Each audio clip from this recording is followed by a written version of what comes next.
My name is Deborah Chauvin, and I'm basically from the Ninth Ward. I grew up on the streets on St. Claude and Franklin and North Rampart near the Bywater section. And I went to school in Colton and Nichols. My name is Sharon Marie Hatfield. I'm 15 years old.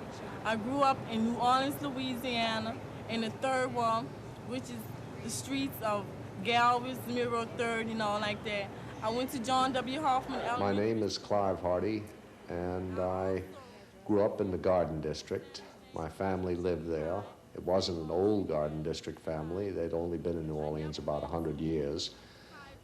My grandfather having come from Germany in the 1880s. I'm Robert Sonny Vaucresson, a native Orleanian. I was born and raised here in New Orleans in the 7th Ward. I attended all schools of the Sisters of the Blessed Sacrament. We attended schools at Corpus Christi. In a big, diverse city like New Orleans, there are many accents. Like a detective, you can listen to someone's dialect for clues to their identity, like what part of town they're from, how much money they make, or what racial or ethnic group they belong to. There are a number of different dialects in the area, and there are all shades between them. I think the three major ones certainly are the downtown white, what is often called the YEAH dialect, the uptown white, the upper class, upper educated southern speech, and the black dialect. But these shade into one another, and there are many features that they have in common. I had a disastrous dove hunt last week, though. Went to the north part of the state. Thought we were going to do very well and didn't fire my gun, but that's averaging with my usual fishing trips. I've taken 5 fishing trips recently, and I've averaged less than 1 fish per trip, so that shows you what an expert fisherman I am. The best way to identify, I think, uptown dialects is really by neighborhoods, which is what this is all about. And I think there's a distinct university section accent, there's a Carrollton accent, then you mosey down to the Garden District, stopping off perhaps at St. Stephen's Playground, that area around Camp Street. I think that it really depends a lot on locale, and it's really something that you, like a fingerprint, that I really think you don't have to be Henry Higgins or Higgins to decide. I had an aunt that lived at 1313 First Street, which is just 1 block away from,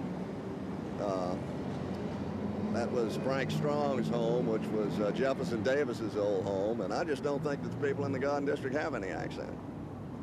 I don't think that uptowners are aware that they have an accent at all, because they think that they are the true New Orleanians, and the way they talk is the way that New Orleanians talk, and that everybody else has a funny accent, and they all find it very amusing. Like, oh, I heard this woman from the 9th Ward, and they take their guests who come to see the architecture and the food, and it's sort of like, let's go somewhere and you can hear some of these people talk. Isn't this exciting? And the Irish Channel accent and the black accent, they find it amusing because it's sort of foreign. Someone that stays up around Audubon Park or around the Garden District, you know, they talk totally different than someone that stays across the canal, way down in the lower 9th Ward. You can tell in different parts of the city. Our ears seem to pick up these accents automatically, and we're quick to form impressions and make judgments of people every time they open their mouths. They have this like proper slang to words that they say, because I was on Tulane's campus the other day, and I was listening to this little chick talk. Well, she was white, and she's like preppy, and everything is like, wow, man, and really, you can tell it's a big difference. Golly, yeah. Like, how much money do your parents have? Most people know they don't speak the King's English, but they can always point to people they think speak even worse. If you don't talk what's called standard middle-class English, you might run into problems. In New Orleans, this could happen if you speak a black dialect, or if you talk the famous Brooklynese of the older city neighborhoods, the so-called yacht talk. The problems that a non-standard speaker faces in dealing with the outside world is primarily one of economics, and that is, speaking a non-standard dialect automatically makes one ineligible for employment in certain areas, because unfortunately, speaking a non-standard dialect is frequently interpreted as being lacking in intelligence and lacking in education. And of course, this isn't always true.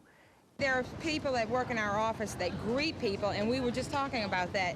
They have this yatty type dialect, whatever, and we were talking about how it's a bad impression when people first enter in our office. I know how we talk. We kind of, I wouldn't necessarily say slur our words, but we don't, enunciate and pronounce our words. When I want to talk proper, I will. If there's somebody I have to impress or, let go of my yatism, which is, the yat, where you at, yatism, yat power, and so to speak. If you speak one of these non-standard dialects, you usually know it.